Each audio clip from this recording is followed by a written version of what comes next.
major markets retreated once again as all 5 indices closed lower. The losses were evenly paced as all 5 closed within 0.5% of each other.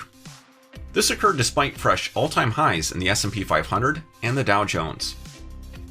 Looking back at last week, possibly the most consequential economic event that took place was Federal Reserve Chairman Jerome Powell's Wednesday press conference. During the question and answer segment, Powell was asked if it was time to start talking about tapering yet, to which he chuckled and replied, "Not yet." This exchange highlighted quite clearly the dovish and patient stance the Fed has taken to stimulate the domestic market, despite the recent rise in Treasury interest rates.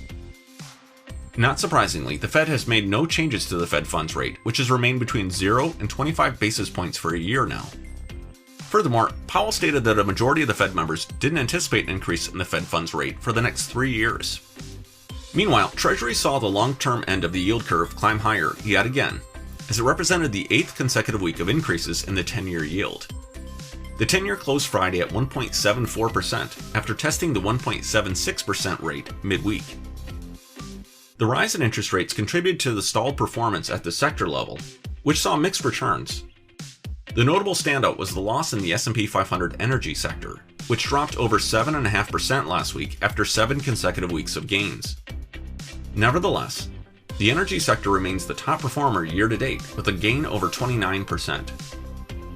With this being the last full week of the quarter, overall performance has been positive, with losses only in 3 sectors and gains across all 5 major markets.